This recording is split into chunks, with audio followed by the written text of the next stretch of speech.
Hola, soy Natalia Rodríguez Valle y hoy os voy a hablar de la historia de Adolfo Suárez. Estos son los siguientes objetivos. Objetivo 1.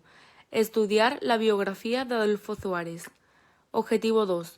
Analizar la participación política de Adolfo Suárez, partidos políticos, decisiones políticas, presidencias, etc. Y por último, objetivo 3. Investigar sobre el papel de Adolfo Suárez. Vamos a empezar a hablar por la biografía de Adolfo Suárez. ¿Quién es Adolfo Suárez? Adolfo Suárez González, Cabrero, 25 de septiembre de 1932, Madrid, 23 de marzo de 2014, y Duque de Suárez y Grande de España. Fue un político y abogado español, presidente del Gobierno de España entre 1976 y 1981. En el segundo objetivo vamos a analizar la participación política de Adolfo Suárez, partidos políticos, decisiones políticas, persistencias, etc. 1. ¿Qué hizo Adolfo Suárez en la transición española? Como presidente del gobierno, Suárez fue una de las figuras clave de la transición española, el proceso a través del cual se dejó atrás el régimen dictatorial de Francisco Franco y España se constituyó en un Estado social y democrático de derecho. 2. ¿Cuál era el partido de Adolfo Suárez? El partido de Adolfo Suárez se llamaba Centro Democrático y Social. 3. Biografía de Adolfo Suárez. Procurador en las Cortes franquistas, es decir, él era procurador de Franco en 1967 y 1977. Diputado en las Cortes Generales por Madrid, 22 de julio de 1977, 29 de octubre de 1991. Presidente del Gobierno en España, el 5 de julio de 1976 hasta 26 de febrero de 1981. Ministerio Secretario General del Movimiento, 12 de septiembre de 1975 hasta el 7 de julio de 1976. Vicesecretario General del Movimiento, 21 de marzo y 2 de julio de 1975.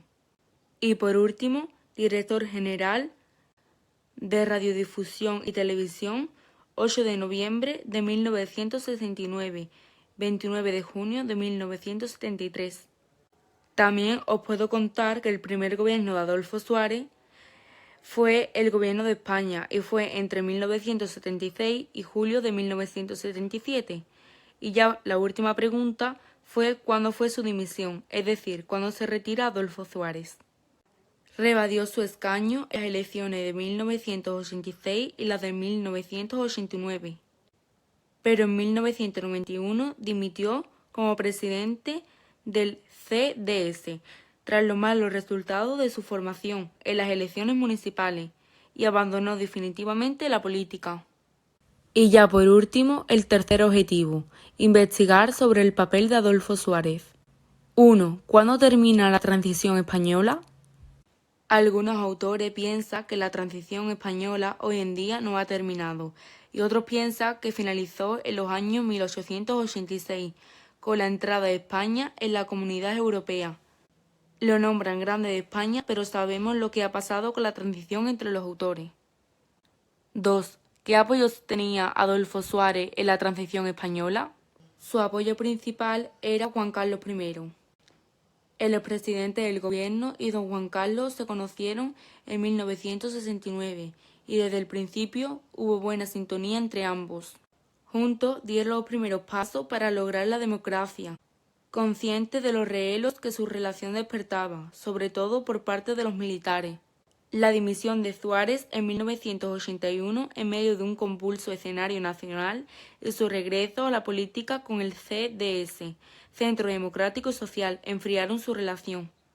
Y por último, mi conclusión es que hablamos que Adolfo Suárez fue duque y grande de España, fue político y abogado español, presidente del gobierno de España entre 1976 y 1981.